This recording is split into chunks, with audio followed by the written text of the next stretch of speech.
Hello you guys, and welcome to another video. Today I am taking you thrifting for furniture. You guys know that most of my home decor is thrifted, and because of that I really don't need much, but I still love thrifting. It's like my favorite hobby ever. So I still try to find time to go, and I usually just resell the furniture that I find, or I'll swap something out. If I buy something new, I'll swap it with something that's already in my house that I'm ready to get rid of. Today I'm going to be taking you on a little thrift trip to a couple of my favorite thrift stores in the Portland and Vancouver area. I always hope that I can find like those amazing designer pieces that are, only $5, but that I can sell for like $600, like I've shared on some of these videos before, but that is not always the case. And so today I am determined to come home with at least a few items. So I might have to settle on pieces that are not like the most unique vintage collector's items, and they might just be those pieces that are going to sell to the masses, because you really can still make a pretty good profit on pieces like that. They're just not necessarily as fun to find or resell.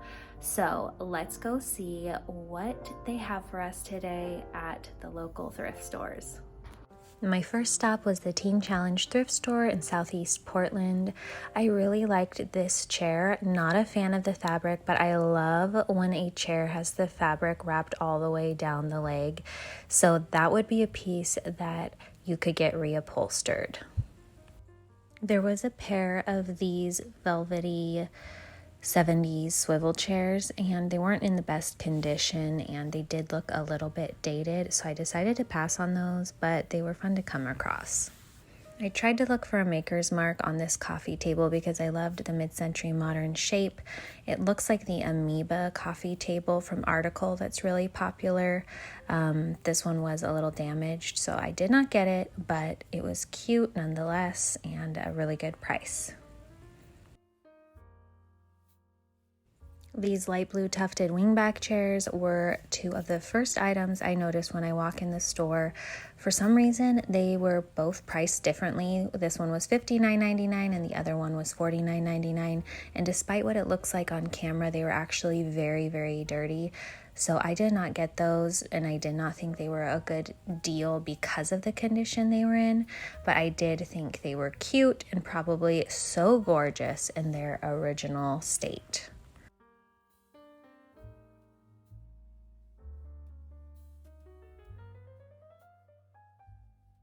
This full-size bed was so charming. It was a carved wood bed, but there was no price on it, so I don't know how much it was. I felt like these two mirrors were also very cute. The little carved fruit detailing throughout the frame. This one was $29.99, and the smaller one was, I think, $25.99. Then I noticed this funny little statue in the back corner and realized it's a collector's item called James the Butler. I really don't know much about him, but I thought he was funny and cute, and had he been priced at a normal thrift store price, I probably would have got him and kept him at my house. I think I've mentioned this in a video before, but whenever I am looking at the wood furniture at a thrift store, I'm always pulling the drawers out to see if they are dovetailed in, which are the notches that you see that connect the front piece of the drawer to the sides. And that just tells me that it is high quality and real wood, and it helps me decide if I want to buy it. As you can tell, this store is packed to the brim with furniture, so it was hard to get good footage of these pieces because they are in these makeshift aisleways that are very, very narrow, so I couldn't get a pulled back shot of a lot of the pieces here, but I tried to do some close-ups on the ones that caught my eye. I loved this trunk. The inside was pretty rough and falling apart, but it was definitely vintage and very unique. Definitely a statement piece.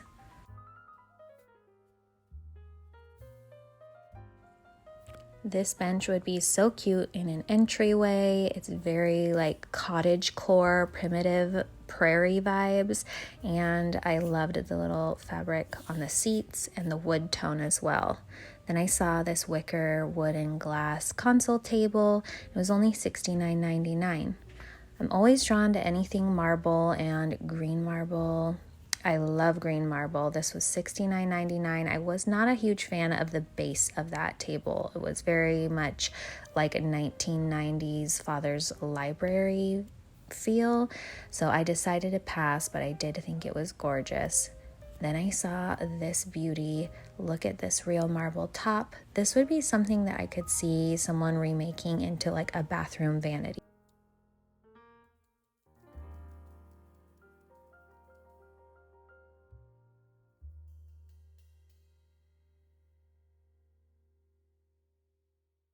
I liked this pair of black mid-century modern dining chairs. The legs had these little brass caps on the feet, but the condition was really rough. I did not think that would be worth my investment. They were very rickety, wobbly, and worn, but they were only $4.99. So if someone really did want to put a lot of time into flipping those, they could probably make a pretty good profit. It wouldn't be a trip to the thrift store without a trip down the lamp aisle. This store is always pretty mismatched with their lamps. They don't always have like an amazing selection, but I did like these two little hand-painted lamp bases that were retro and colorful and had these beautiful floral designs. This little secretary cabinet was so charming.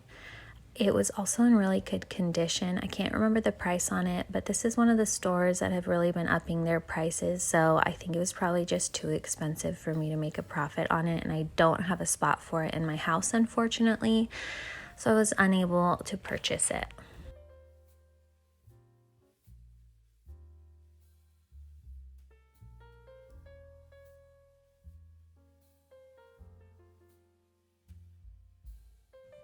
Next, I headed down the road to Deseret Industries.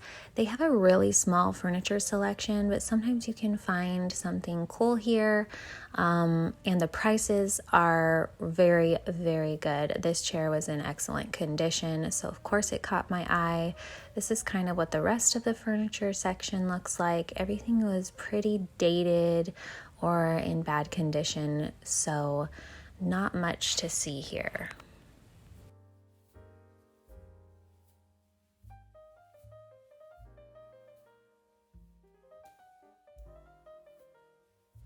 I cannot resist just glancing down their home accessories aisle just to see what they have. They're always really well stocked at this store, and I love the shape of this vase. And of course, it was Mikasa, made in Japan, and it was only $3.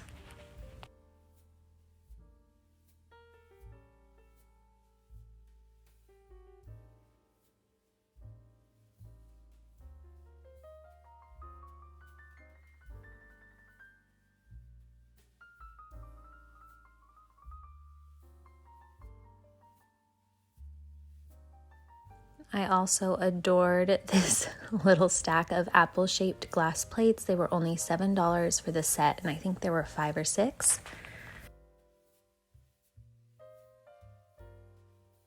My next and final stop was the Habitat for Humanity Restore Center. They always have a huge selection of furniture, but again, this is a store where things come in pretty rough condition, so you have to either get really lucky and come often to find amazing things, or you just have to be willing to put in a bit of elbow grease to restore things back to something that you would want in your home or to resell.